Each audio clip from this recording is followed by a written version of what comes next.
103.6 Jati FM, the heart of Banda Aceh. Assalamualaikum warahmatullahi wabarakatuh, rekan Jati. Selamat sore, langsung dari Jalan Wedana nomor 57 Mibo, Banda Aceh. Ketemu di sore hari ini rekan Jati, ada saya Putri Rosdiana menemani Anda di zona sketsa keluarga, membangun negeri dari keluarga. Dan seperti yang sudah Anda ketahui rekan Jati, di sore hari ini ada obrolan menarik yang akan hadir menemani Anda bersama keluarga. Sembari menunggu berbuka puasa rekan Jati, nanti Anda boleh berpartisipasi bersama kami di sini di 0651 41036 atau juga bisa melalui WhatsApp Jati FM di 0811 682 1036. Hari ini rekan Jati dengan tema gigi dan mulut anak sehat Indonesia kuat. Dan untuk Anda rekan Jati, Anda juga bisa mendengarkan melalui streaming di www.radiojatifm.com atau juga bisa mendengarkan obrolan kami melalui Instagram Jati FM yang disiarkan langsung hari ini. Dan juga dirilai oleh 3 radio di daerah Aceh. Saat ini ada Cities FM Blok Semawe di 94,4 MHz, juga ada Radio Klutus FM di 101 MHz Aceh Selatan, dan Radio Agara 98,2 FM di Kuta Cane. Jadi untuk Anda rekan Jati ya yang pendengar di Lok Semawe, juga Aceh Selatan dan Kuta Cane sekitarnya, Anda boleh berpartisipasi kepada kami di sini karena nanti di akhir acara Anda akan mendapatkan giveaway untuk 2 orang yang beruntung dan nanti akan langsung dipilih oleh narasumber di sore hari ini ya. Dan kita sapa dulu rekan Jati narasumber saya yang sudah hadir di studio Jati FM hari ini. Assalamualaikum Dr. Isra. Waalaikumsalam warahmatullahi wabarakatuh. Sehat ya dok? Sehat alhamdulillah. Ya rekan Jati, mungkin Anda pernah mendengar Dr. Isra Firmansyah, spesialis anak, saat ini juga sebagai PSD, sebagai Direktur Rumah Sakit Umum Zainal Abidin. Senang sekali hari ini dokter, kami kedatangan dokter hari ini dan rekan Jati juga sempat menanyakan Dr. Isra datang nggak? Datang hari ini ya. Dan tidak hanya Dr. Isra, rekan Jati juga ada Dr. Gigi Muklis Nur. Assalamualaikum dokter. Waalaikumsalam warahmatullahi. Ya, dan beliau saat ini rekan Jati sebagai Kepala Instalasi Gigi dan Mulut di Rumah Sakit Umum Zainal Abidin ya dok. Ya. Dan berbicara tema kita hari ini tentang gigi dan mulut anak sehat dan Indonesia kuat. Ini menjadi PR besar untuk orang tua juga, sering khawatir dengan kondisi makan anak. Kemudian di suasana Ramadan ini orang tua banyak ngeluh. Ini kadang Ramadan aja gak mesti Ramadan nih bau mulutnya, justru gak Ramadan juga bau mulut nih si adek gitu ya. Jadi bingung perawatannya seperti apa yang harus dilakukan. Jadi kira-kira nih dok, saya ke Dr. Muklis Nur dulu ya, boleh ya dok ya. Sebenarnya untuk memahami gigi yang sehat itu seperti apa? Apalagi nih perawatannya di bulan Ramadan ini dok, silakan dok. Terima kasih.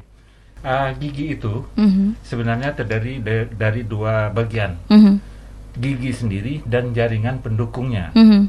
Kenapa sering bermasalah dengan gigi? Yang paling sering gigi adalah berlubang. Ya, kemudian gigi gusinya bengkak. Berarti ada 2 hal yang harus kita perhatikan. Kalau menginginkan gigi sehat, harus dijaga sejak dini. Kita harus ketahui juga gigi anak-anak itu sampai dewasa ada 3 periode. Periode gigi anak-anak atau gigi susu itu tumbuhnya pertama sekali pada usia 6 bulan. Gigi seri pertama rahang bawah. Kemudian diikuti seri yang kedua sampai gigi seri pertama atas itu 6-7 bulan. Kemudian selanjutnya bisa 8-9 bulan itu bisa tumbuh di gigi taringnya. Di masa gigi susu itu setelah komplit tuh kira-kira umur 5-6 tahun.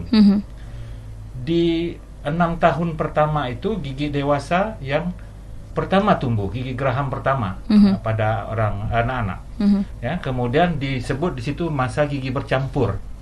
Ada gigi dewasa, ada gigi anak-anak. Setelah gigi bercampur itu selesai tumbuhlah gigi dewasa seluruhnya. Jadi ada 3 periode, gigi susu, gigi anak-anak, kemudian gigi bercampur dan gigi dewasa. Yang menjadi masalah pada masa gigi bercampur. Gigi susu kadang-kadang kalau orang tuanya yang bagus memelihara gigi anaknya, menjaga gigi anaknya, alhamdulillah bisa bagus, sehat sampai dia bercampur, berganti gigi. Orang tua sering lalai saat memberikan jajan pada anak-anaknya. memberikan permen, coklat atau makanan yang manis-manis ya, sehingga timbullah karies kalau tidak pernah dibersihkan dengan baik dan benar.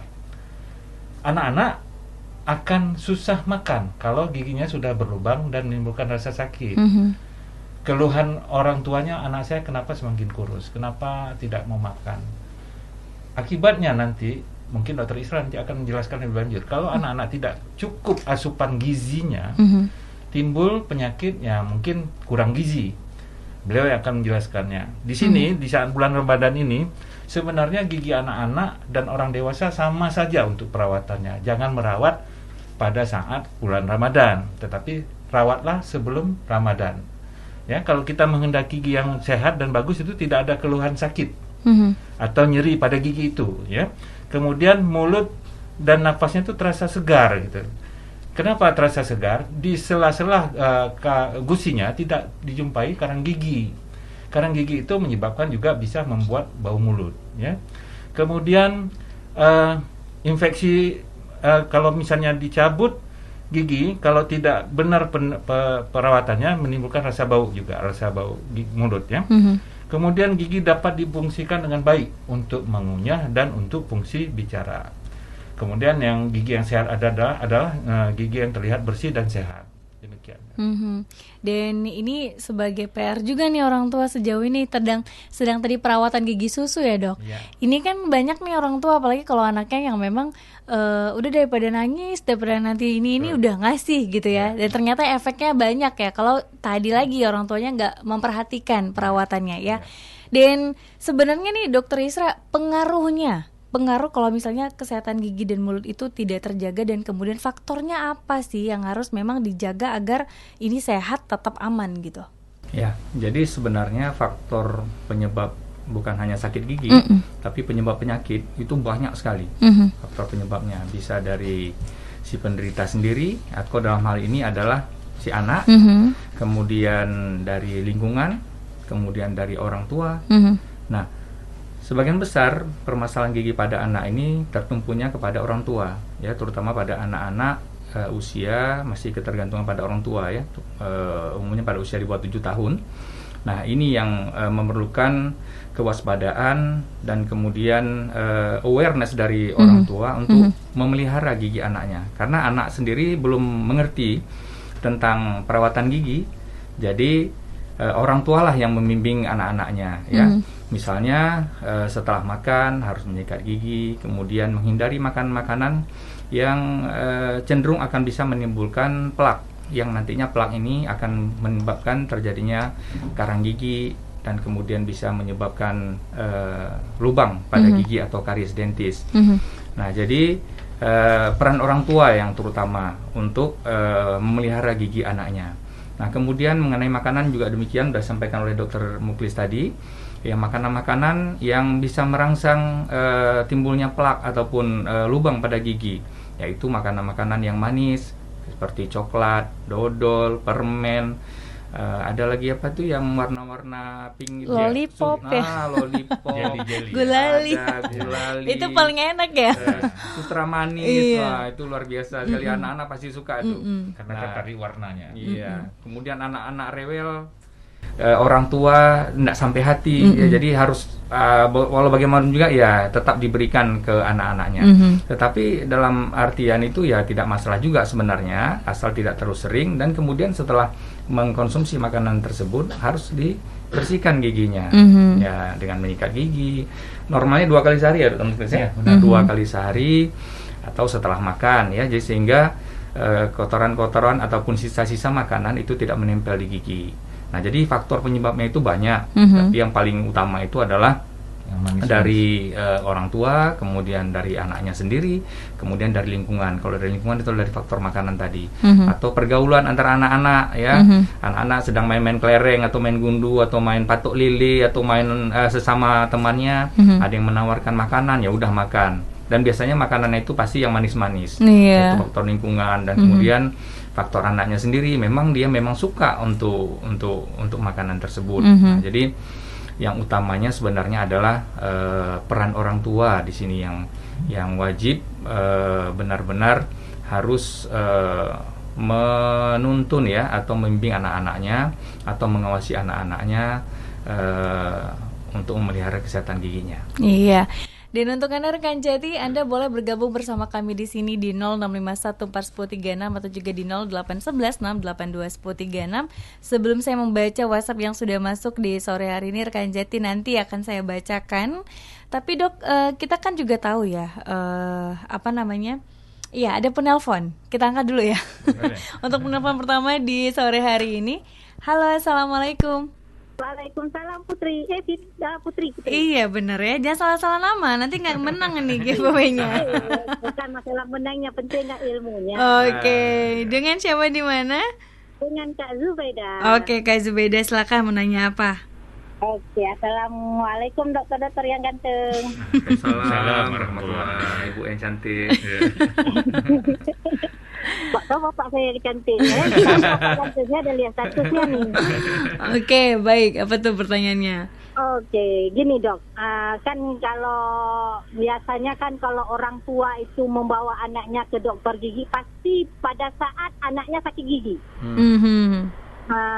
Sebenarnya kapan dan pada usia berapa anak yang harus dibawa ke dokter gigi deh atau kontrol ke dokter gigi? Habis itu penyakit apa saja yang bisa yang ditimbulkan dari penyakit gigi itu dok? Biasanya saya nanya nih dok. Nih tolong dijawab terus sekarang kok bisa dok ya. Kalau di rumah sakit umum tuh membersihkan karang gigi itu bayar nggak? Jawab sekarang apa nanti nih? Nanti aja ya. Enggak, soalnya kan di Puskesmas saya Senara tempat saya tinggal di Sabang ini, kalau kami ke Puskesmas, kami bisa membersihkan gigi, misalnya membersihkan karang-karang gigi itu kami dikenakan biaya dok. Scaling ya, Padahal scaling kami gigi tahu dok, kan ya? fasilitas yang ada itu kan dari pemerintah. Kenapa kok kami membersihkan gigi di Puskesmas kami harus bayar? Hitung per gigi dok. Kalau ada 33 Ibu ya. Banyak kami mengeluarkan duitnya untuk bayar. Iya. Atau dicopotin aja giginya biar hemat ya. Janganlah. Oke, baik. Dok, terima kasih. Tolong dijawab yang terakhir tadi dok ya. Yang Baik. maksudnya apakah harus bayar kami ke Puskesmas untuk bersihin karang gigi. Itu aja dok. Makasih Baik. banyak. Assalamualaikum. Waalaikumsalam warahmatullahi wabarakatuh. Ya, ada Ibu Zubaida di Sabang ya. Menanyakan 3 poin ya, banyak ya Ibu. Dan menindaklanjuti pertanyaan dari rekan Jati juga nih dok. Katanya kan bulan puasa itu adalah kita mengalami yang namanya bau nafas. Dan sebenarnya apakah ini juga mengalami dari gigi yang tidak sehat selama bulan Ramadan atau seperti apa nih dok? Silakan dok. Yang mana saya jawab dulu, yang ibu tadi atau ini? Boleh sekalian juga boleh ya. Waduh, borong nih ya. Seperti saya ceritakan pertama tadi, bahwa gigi anak itu tumbuhnya mulai 6 bulan pertama. Ya. Di situ memang belum anak bayi belum makan makanan yang berkarbohidrat. Tetapi ASI juga punya efek terhadap gigi. Gigi anak-anak yang sudah tumbuh, kita bilang lah kira-kira 6 atau 12 gigi, itu biasanya sisa-sisa dari ASI yang bayi itu dapatkan dari ibunya menempel di gigi. Teknik pembersihan giginya itu kita tidak mungkin dengan sikat gigi anak bayi, tidak mungkin. Jadi ambil kain kasa, basahkan dengan air, kemudian kita usapkan perlahan-lahan, ya, supaya dia juga tidak merasa terganggu. Anak bayi kan sulit untuk kita usapkan perlahan setelah dia minum susu ASI ibunya tadi. Kemudian apabila gigi itu sudah penuh tumbuh, sudah 20 buah, itu biasanya sudah anak bayi itu sudah makan makanan yang berkarbohidrat. Dan kadang-kadang sudah diberikan makanan yang manis sama ibunya atau ayahnya, orang tuanya. Itu cenderung terjadi sisa makanan yang tidak dibersihkan dengan benar akan menjadi fermentasi. Yang menempel di gigi itu akan terjadi fermentasi. Artinya setelah terjadi fermentasi, itu kan asam ya, mudah sekali timbul karies, lubang gigi. Nah, biasakanlah mengajar anak untuk mengerti bahwa menyikat gigi itu penting untuk kesehatan giginya, ya. Kita kalau perlu kita lihat, wah ini masih bagus, kondisinya tidak ada lubang, ya. Walaupun tidak ada lubang, kalau mau bawa ke dokter giginya mungkin lebih jeli melihat, oh ini anak gigi ada lubang di sebelah atasnya. Orang tua tidak bisa melihat. Kadang-kadang kalau dokter gigi kan ada kaca mulut, bisa mengontrol mana yang berlubang atau tidak berlubang. Atau kalau sudah memang berlubang, dibawa ke dokter gigi, itu dilakukan perawatan, misalnya ditambal, ya. Kemudian ada masanya juga gigi anak-anak itu sudah mulai goyang di usia 5 tahun sampai 6 tahun itu gigi seri di depan itu sudah mulai goyang, karena gigi penggantinya itu akan menelusuri jalur gigi decidui, gigi anak-anaknya itu. Jadi kita kalau udah goyang, jangan kita tidak cabut, untuk menghindari gigi itu berlapis atau berjejal. Ya. Kemudian kenapa penyakit apa saja yang bisa ditimbulkan dari penyakit gigi? Iya, dari gigi yang busuk ya. Iya. Satu yang paling sering, anak menderita rasa sakit yang luar biasa. Nama penyakitnya itu pulpitis. Giginya sudah berlubang, kemudian pulpanya mungkin sudah terbuka atau sudah mulai tersentuh lah sarafnya giginya ya. Itu sakit luar biasa. Anak nggak mau makan, nggak mau minum, malah merengek aja di rumah itu. Uring-uringan ya. Ya, kadang-kadang kesal orang tuanya ya. Kita aja kalau sakit gigi kadang-kadang orang senyumnya marah. Gitu. Anak-anak itu juga sangat terganggu dia. Jadi itu kita bawa ke dokter supaya diobati, diberikan obat pereda rasa nyeri, kemudian ditempel sementara. Kemudian ada lanjutan berikutnya untuk perawatan. Itu yang pulpitis ya. Kalau peradangan pada saraf. Ada juga yang sudah sarafnya itu sudah mati. Namanya tuh nekrosis pulpa atau gangren pulpa. Itu lebih sakit lagi kalau dia tertutup, belum terbuka dia punya rongga pulpanya. Bisa menyebabkan abses. Jadi pipinya bengkak sebelah atau dua-dua kalau memang giginya dalam keadaan tidak bagus ya. Itu lebih sakit lagi kalau tidak dilakukan trepanasi atau pembuatan lubang untuk mengeluarkan gas gangrennya. Di situ dokter gigi biasanya melakukan itu dan kemudian dibersihkan, diberikan obat untuk jangan infeksi berlanjut, ditambal sementara, atau memang kalau sudah sembuh, waktunya sudah memang harus dicabut. Ya. Kalau penyakit-penyakit yang lain yang memang bisa menimbulkan lebih parah ke arah keganasan, itu memang perlu waktu timbul penyakit yang menjadi keganasan itu. Kemudian ini yang mungkin agak scaling itu, yang masyarakat mungkin berbayar gitu. Di rumah sakit umum kita punya pakai BPJS Pak ya. Jadi fasilitas yang diberikan di rumah sakit semua kita bisa cover ya, pembersihan karang gigi, pencabutan gigi, penambalan gigi, itu tidak bayar, kecuali umum yang datang tidak membawa BPJS itu dimasukkan ke jalur eksekutif, itu ada bayarnya. Pembersihan karang gigi memang mungkin di puskesmas lain dengan di rumah sakit ya. Mungkin coba ibu nanti kalau mau jalan-jalan ke Banda Aceh bawa kartu BPJS-nya, rujukan dari sana, insya Allah kita bersihkan di Banda Aceh sebersih-bersihnya dok ya. Nggak dihitung per gigi ya dok? Enggak, gitu. Bonus. Minta satu kita kasih bersih 2. Malah kalau mau cabut pun gitu bonus juga. Cabut satu gratis 2. Mau cabut lah yuk, cabut semua gitu ya. Berarti sejauh ini pelayanan sudah dimudahkan ya dok ya, insya Allah ya. Jadi ini untuk Anda rekan Jati, apalagi nih Ibu Zubaidah ya, kalau memang di Sabang mungkin salah satunya memang berbayar, boleh dirujuk ke ZA saja gitu ya. Dan memang nih dok, menjadi pertanyaan banyak orang tua ya, kadang mau rawat gigi anaknya, aduh ini banyak nih, takutnya berbayar dan sebagainya. Dan hari ini sudah terjawab ya dari Dr. Muklis sendiri. Sebelum kita membahas selanjutnya nih dok, ada penelpon masuk lagi, kita angkat dulu. Halo, assalamualaikum. Assalamualaikum. Waalaikumsalam. Dengan siapa di mana ini? Rama di Sibre. Oke, Rama di Sibre. Silakan Rama, mau nanya apa? Ini kan ada anak tetangga di rumah, di dekat rumah kan. Dia sering, dia rutin pokoknya dia gosok gigi dari dari TK sampai ini sekarang udah kelas 4. Giginya emang nggak ada lubang. Habis selesai makan dia selalu dia menggosok gigi. Habis itu Tapi sekarang dia sudah merasakan sakit gigi. Itu bagaimana cara mengatasinya supaya tidak sakit gigi lagi? Apa mungkin ada penyakit lain gitu? Justru dia rajin sikat gigi ya? Sering. Dia kalau sudah habis makan dia nggak perlu kita diingatin, udah pergi ke kamar mandi gosok gigi. Tapi sekarang udah kelas 4 SD, udah giginya emang bagus maksudnya, tapi udah merasakan sakit gigi, udah ada lubang. Kita tengok nggak ada lubang. Gimana cara itu supaya tidak? Baik, terima kasih Rama. Assalamualaikum. Waalaikumsalam warahmatullahi wabarakatuh. Iya, ada penelpon berikutnya, kita angkat lagi nih Dok. Halo, assalamualaikum. Salam. Iya, dengan siapa di mana? Sama Pak Peri nih. Oke, Pak Peri mau nanya apa Pak Peri?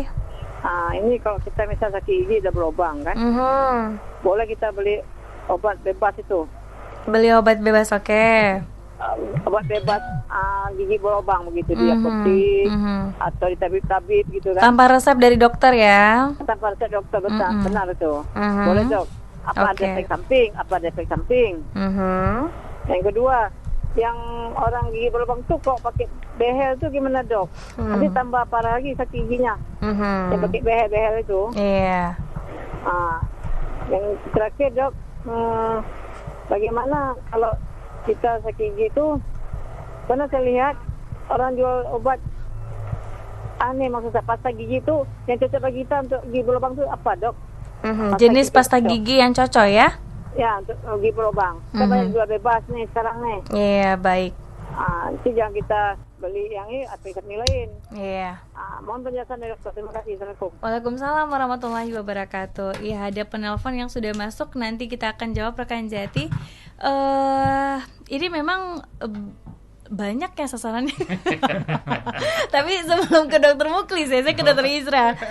Dokter Isra sebenarnya gambaran nih sebelum kita menjawab pertanyaan dari rekan Jati. Gambaran saat ini untuk anak-anak di Aceh terutama giginya menurut dokter sendiri, apakah memang kesehatan gigi untuk anak-anak di Provinsi Aceh seperti apa Dok? Ya, kalau kita melihat ingin mengetahui kondisi kesehatan gigi dan mulut anak-anak ataupun siapapun di provinsi kita, tentu kan menggunakan data ya. Data yang ada saat ini adalah berdasarkan riset kesehatan dasar atau disingkat dengan Riskesdas, dan itu tahun 2018 karena Riskesdas ini dilakukan setiap 5 tahun sekali. Nah, dari hasil Riskesdas itu gangguan ya, permasalahan gigi mulut anak-anak terutama di Aceh itu masih sangat tinggi. Nah, secara angka nasionalnya itu gangguan kesehatan gigi dan mulut itu berkisar antara sekitar 57,6%. Nah, dari 57,6% itu 93% itu adalah karies atau lubang pada gigi. Dan yang anehnya adalah yang berobat ataupun yang menggunakan fasilitas kesehatan untuk berobat gigi itu hanya 10%.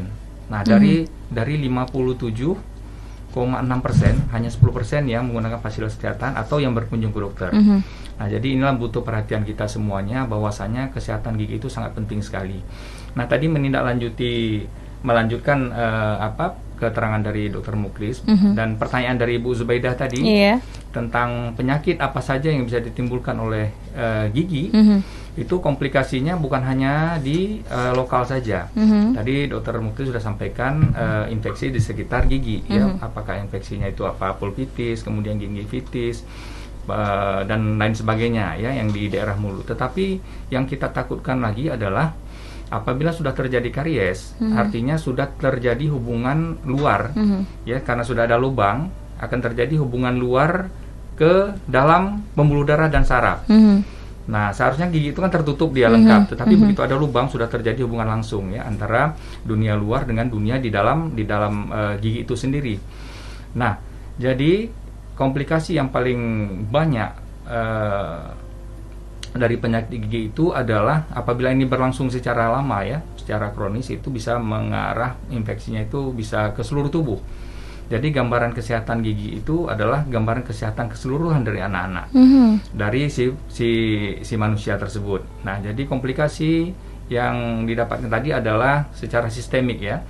tadi yang lokal disampaikan oleh Dr. Muklis, kemudian secara sistemik, secara keseluruhan itu bisa mengarah ke penyakit ginjal, ya, bisa penyakit pielonefritis namanya, ataupun glomerulonefritis, ya, glomerulonefritis atau infeksi ginjal, kemudian bisa infeksi saluran cerna, kolitis, kemudian bisa infeksi di jantung yang kita takutkan, yaitu biasanya kuman-kuman bakteri strepto itu dia masuk melalui pembuluh darah dari lubang di gigi dan di saluran pernapasan atau di faring, itu akan menyerang ke katup jantung. Nah, ini juga sangat berbahaya sekali. Endokarditis. Ya, jadi bisa menyebabkan juga endokarditis, ya, penyakit infeksi di jantungnya sendiri, di otot jantung.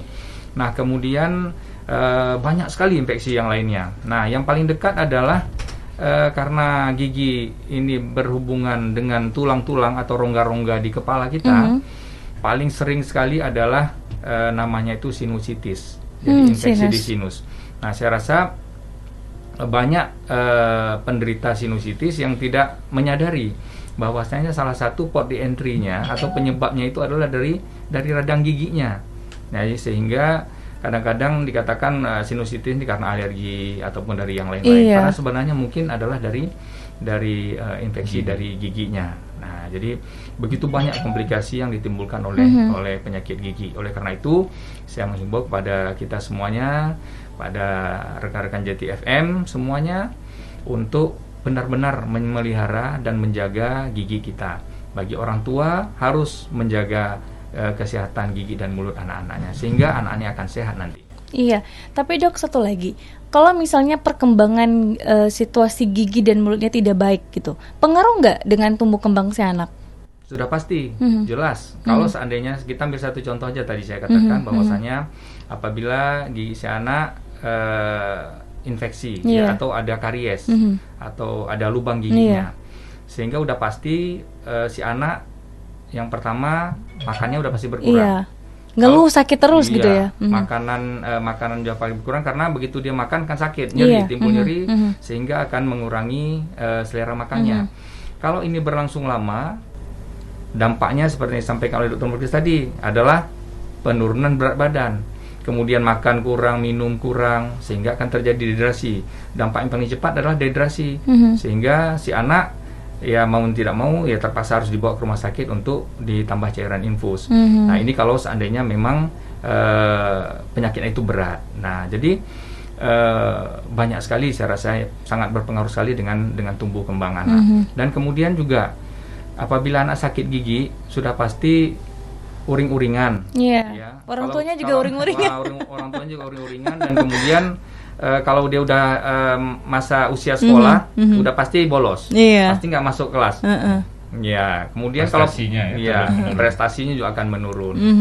Nah, jadi ya saya rasa banyak sekali pengaruh gigi ini, ya, kesehatan gigi dengan tumbuh kembang. Ya, karena dia makan juga kurang, udah pasti berat badannya yang berkurang, gizinya kurang. Kalau udah gizi kurang juga akan banyak lagi yang keterlibatan yang lain. Termasuk juga nanti dengan tinggi badan dan lain sebagainya. Iya, kelihatannya simpel ya, Dok, ya. Tapi ternyata efeknya besar, luar biasa, ya. Luar biasa. Baik, kita angkat telepon dulu boleh ya?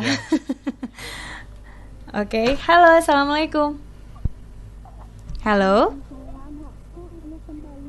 Iya, dengan siapa? Mohon Ibu suaranya bisa dibesarin sedikit. Iya, halo. Waalaikumsalam, dengan siapa Ibu?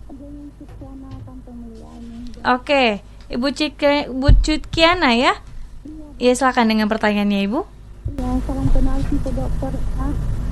Ini kebetulan gini Dok, saya punya cucu, tapi pertumbuhan giginya itu 6 bulan udah tumbuh gigi. 6 bulan udah tumbuh gigi? Gimana ya, saya baru lihat juga kan. 6 bulan tapi giginya lapis-lapis gitu ya. Makanan yang dia konsumsi itu susu.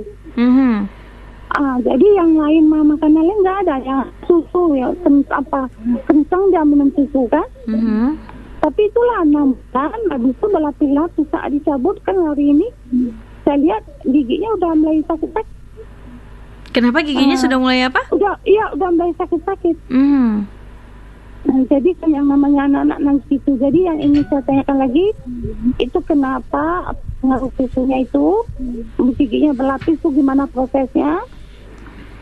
Terus itu kalau kita kekurangan kalsium, apa efeknya pertumbuhan giginya kurang gitu?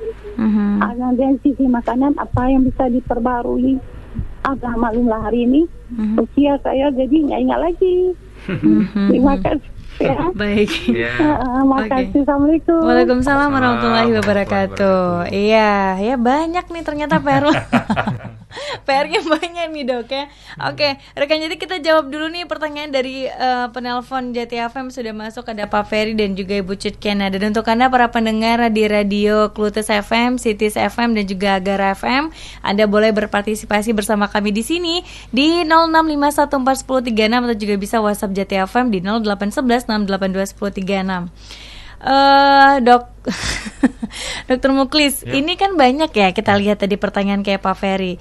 Pasta gigi di mana-mana, iklannya kan bener ya. Ini bisa untuk gigi berlubang, bisa gigi tambah kelihatan cerah dan sebagainya. Lagi-lagi penggunaannya seperti apa kan kita belum tahu nih. Silakan nih dok, jawab pertanyaan dari Pak Ferry nih. Tapi kita ini dari Ibu Sibreh dulu. Oh boleh. Ada Ibu Rama tadi ya yang rajin sikat gigi ya.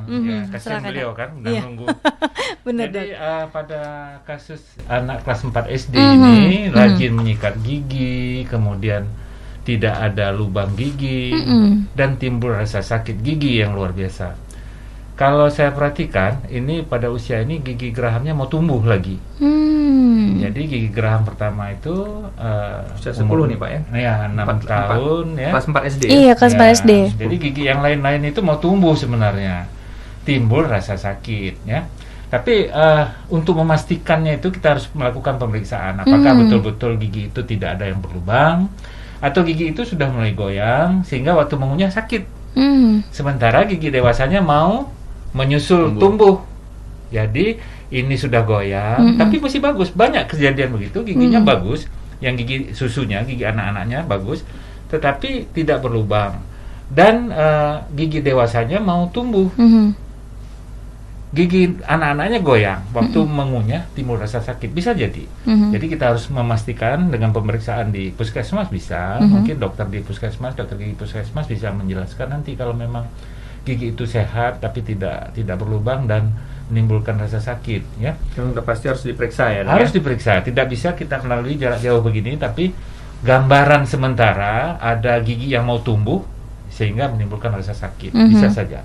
Kemudian apa boleh beli obat bebas kalau gigi kita berlubang? Jadi dokter gigi yang ada di puskesmas harusnya lebih berfungsi.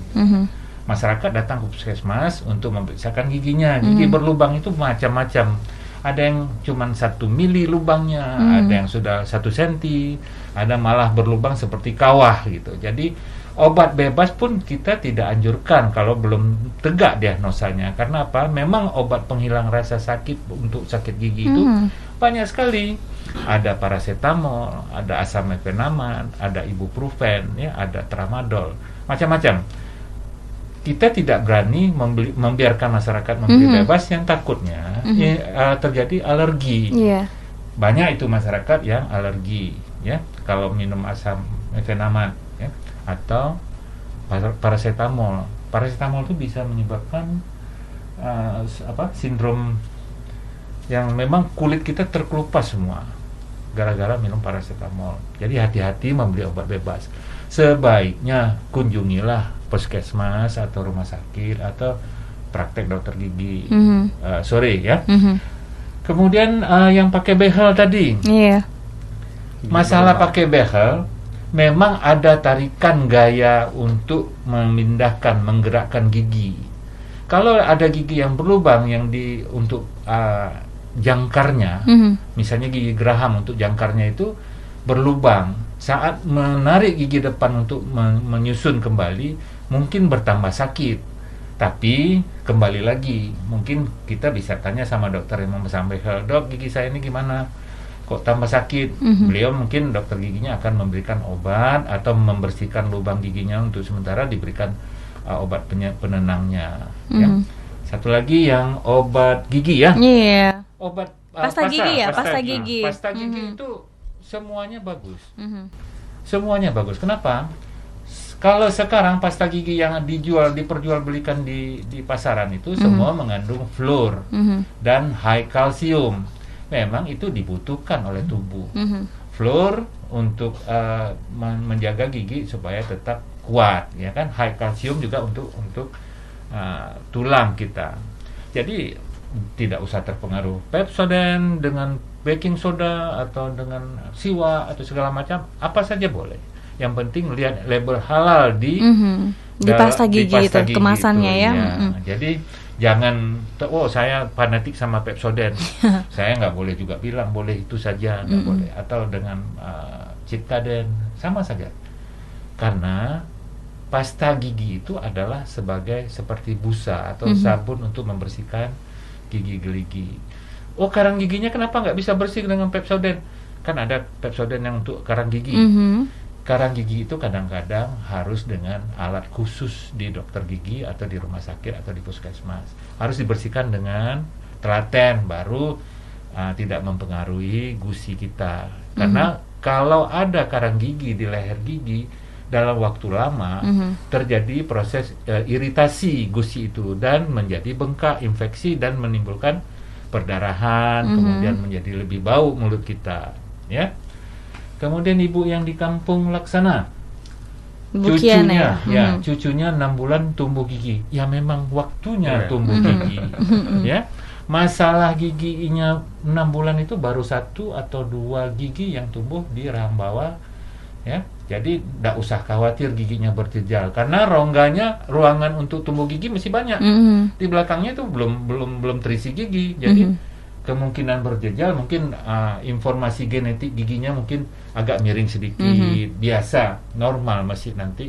Karena kalau memang dia berjejal waktu usia 13 tahun ke atas baru kita itu baru kelihatan ya, Dok? Ya, baru kita susun misalnya dengan alat ortodonti namanya. Jadi kalau 6 bulan tidak usah khawatir. Yang penting jangan ada sisa makanan atau susu yang melekat di permukaan gigi itu. Bersihkan dengan kain kasa basah. Insya Allah tidak apa-apa. Kalau itu terjaga, anaknya, cucunya sehat, ya. Dan katanya gigi juga mulai sakit-sakit. Seingat saya anak bayi belum bisa bilang sakit, Nek. Gigi saya sakit, Nek. Belum bisa, dokter saya. 6 bulan. Jadi memang kadang-kadang ya mau tumbuh gigi itu anak demam. Naik cucu maksudnya cucu ibu ini mungkin bisa saja usia 6 bulan itu mau tumbuh gigi yang lain. Itu bisa saja ada demam, bukan sakit yang memang luar biasa, cuman ya namanya gigi menembus gusi. Ya, jadi ada sedikit rasa tidak nyaman lah, ya. Kemudian kalsium yang berkurang di susu yang susu sekarang konsumsi susu sekarang itu rata-rata saya lihat ingredient isi daripada susu itu sudah cukup bagus ya saat ini, Dokter Israel, karena antara kalsium, ya, kemudian protein, kemudian ada asam linoleatnya dan segala macam itu udah bagus sekali. Jadi tidak usah khawatir.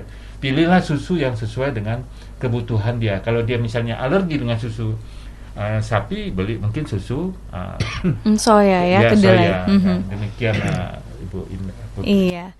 Baik, itu rekan Jati beberapa pertanyaan dari Anda yang sudah dijawab langsung sama Dokter Muklis ya. Jadi Anda mungkin mau jumpain dokter ke rumah sakit bisa dengerin dari ini ya. Iya, bisa.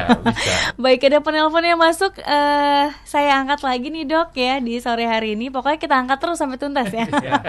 Halo, Assalamualaikum. Waalaikumsalam, Kak Putri. Oke, dengan siapa di mana? Dengan Fitri, Kak. Oke, Fitri mau nanya apa? Assalamualaikum, Pak Dok. Waalaikumsalam warahmatullahi. Dok, ini mau tanya. Kopi itu kenapa bisa buat gigi kuning? Oke. Terus satu lagi ada juga yang mau Fitri tanya. Kan ada anak tetangga di rumah Fitri itu. Giginya berlubang gitu. Cara solusinya tuh gimana? Berlubang ya? Solusi gigi berlubang tuh gimana gitu solusinya? Baik. Makasih ya Kak Putri. Oke, sama-sama Fitri. Assalamualaikum. Waalaikumsalam warahmatullahi wabarakatuh. Ya, untuk gigi berlubang tadi kita udah jawab ya Dok ya. Terkait dari pertanyaan tadi kopi. Dan sebelumnya juga ada Dinda nih Dok di Ajun menanyakan, Dok sebenarnya kapan sih waktu yang lebih tepat untuk menggantikan sikat gigi? Dan kemudian waktu memeriksakan atau membersihkan karang gigi baiknya berapa? 1 tahun sekali kah atau 6 bulan sekali? Ya kalau sikat gigi diganti 1 tahun sekali gimana ya?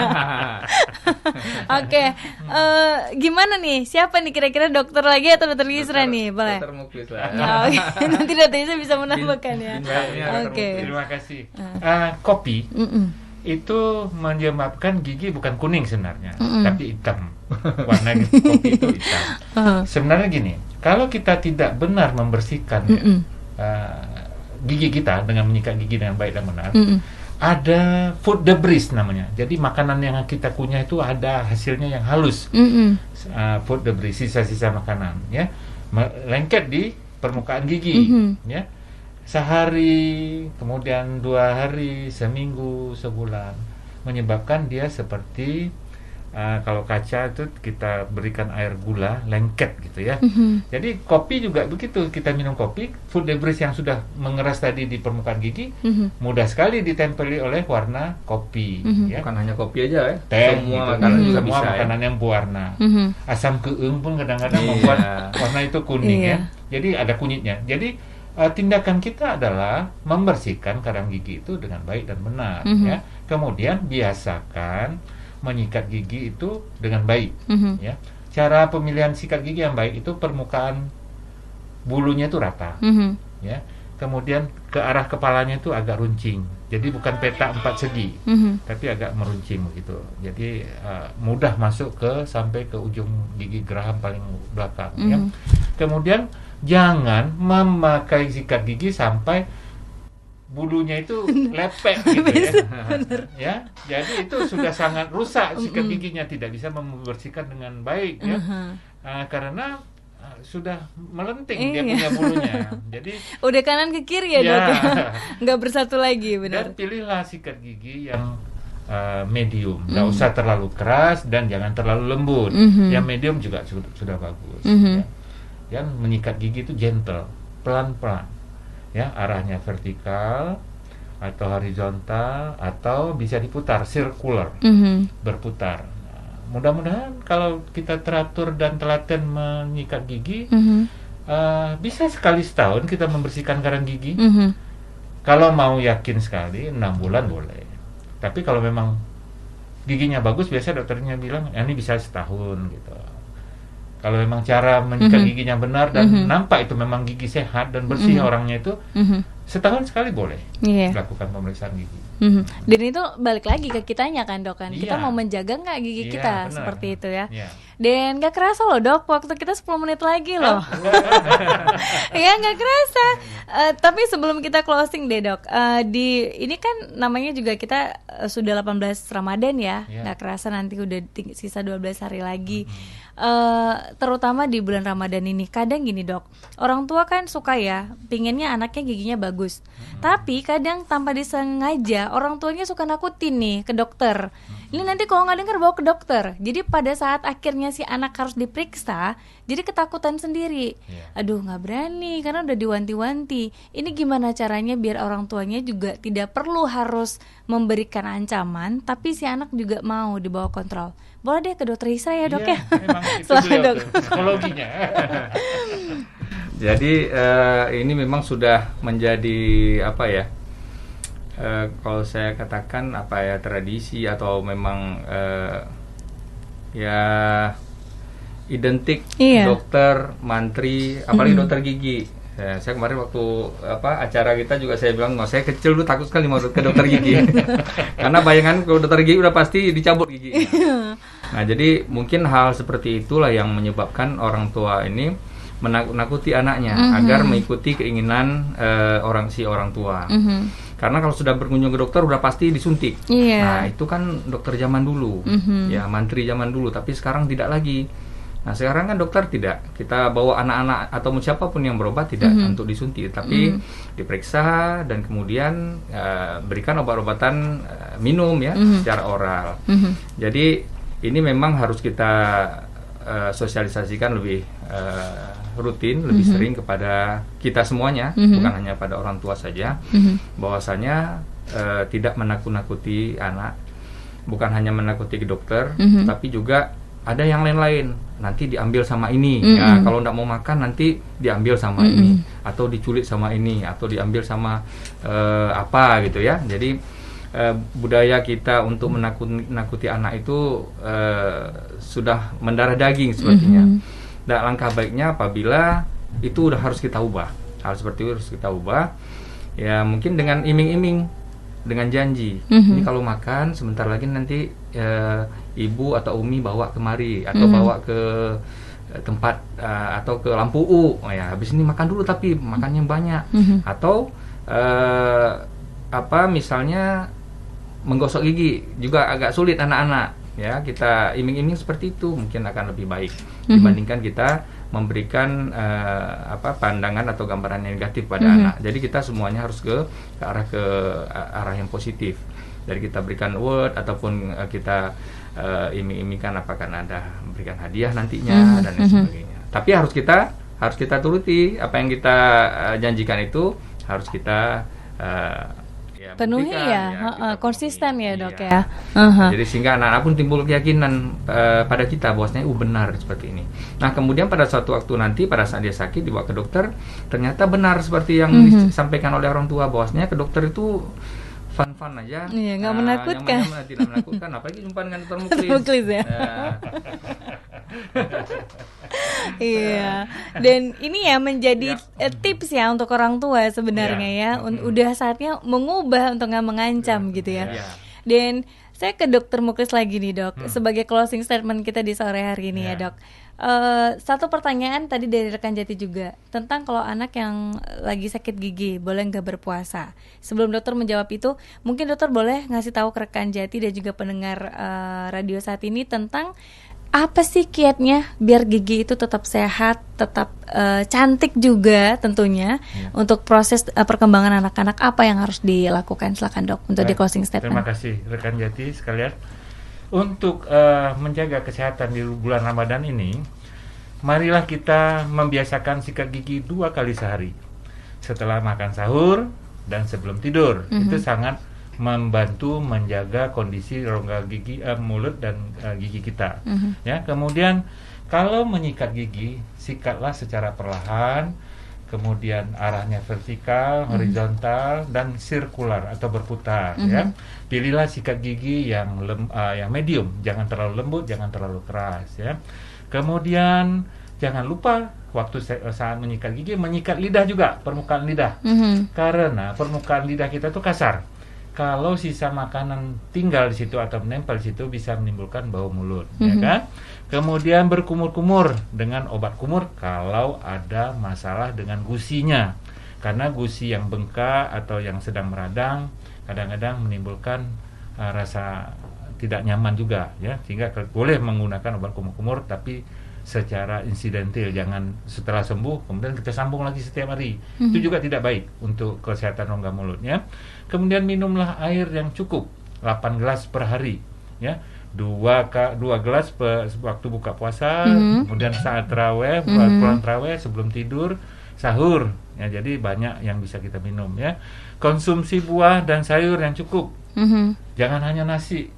Karena nasi orang Aceh kan menganggap kalau makan kari kambing udah cukup. Iya, besi rebuh sabe. Jadi harus seimbang antara nasi, ikan, daging dan sayur dan serta buah, ya. Kemudian jangan lupa 6 bulan sekali pergilah atau lakukanlah perawatan gigi dan mulut ke dokter gigi terdekat dengan rumah kita. Itu tip-tip untuk bulan Ramadan ini. Pertanyaan tadi? Iya, kalau sakit gigi boleh puasa nggak, dok? Nah, ini siapa nih yang sakit gigi? Orang tua atau anak-anak? Kalau anak-anak boleh ya, boleh coblos gitu ya. Masalahnya begini, melatih anak bisa mau melakukan puasa itu sangat bagus, ya. Kalau dia mau setengah hari sudah oke. Misalnya umur 5 tahun, ya, kita biasakan. Tapi walaupun dia belum wajib, ya kan, kecuali sudah balik. Tapi kalau sudah balik, memang harus anak-anak berpuasa. tidak ada alasan kecuali sakit keras yang harus misalnya dilakukan opname di rumah sakit dan segala macam ya. Tapi pada orang tua atau dewasa muda itu saya rasa tidak perlu ditanyakan lagi, memang kewajiban untuk mengikuti puasa Ramadan ini secara penuh dan tidak boleh meninggalkan puasa. Untuk anak Indonesia, maksud saya, kalau mulut dan giginya sehat, insya Allah Indonesia kuat. Begitu Dokter Isra. Iya. Baik, terima kasih waktunya ya Dokter Muklis dan juga Dokter Isra di sore hari ini. Tapi jangan lupa untuk ngumumin nih giveaway-nya. Itu dia ya kan. Nama ibu tadi siapa nih, lupa saya. Ada penelpon tadi ya, bisa saya ulangi lagi, ada Ibu Zubaidah, kemudian juga ada Ibu Rahma, ada Pak Ferry, ada Ibu Cutkiana, ada Dinda yang menanyakan dari WhatsApp JTFM. Juga ada Fitri tadi di Darussalam. Nah, beberapa penelpon yang sudah masuk nih, silakan Dokter Isra boleh milih satu. Dokter Muklis juga nanti silakan siap-siap satu. Enggak, ya. 2, 3. Kayaknya sepertinya dapat kita tariknya nih Ibu Zubaidah nampaknya. Ibu Zubaidah ya. Oke, Ibu Zubaidah di Sabang mendapatkan giveaway dari Dokter Isra nanti. Dokter Muklis kira-kira siapa? Ini Pak Ferry lah ini. Pak Ferry ya. Harus pasang ya. Ya, sepasang. Jadi adil ya, laki-laki ada, perempuan ada gitu ya. Oke, untuk Anda rekan Jati nanti ya akan dihubungi dengan Jati FM ya untuk mendapatkan giveaway dari Radio Jati FM. Terima kasih untuk pendengar di Sitis FM Lok Semawe dan juga Klutes FM di Aceh Selatan dan Radio Agara di Kuta Cane. Terima kasih waktunya Anda sudah mendengarkan obrolan kami hari ini dan semoga pembahasan hari ini bermanfaat untuk Anda. Terima kasih sekali lagi waktunya Dokter Isra dan juga Dokter Muklis. Selamat berbuka puasa nanti. Sama-sama. Tahan dulu ya, satu jam lagi.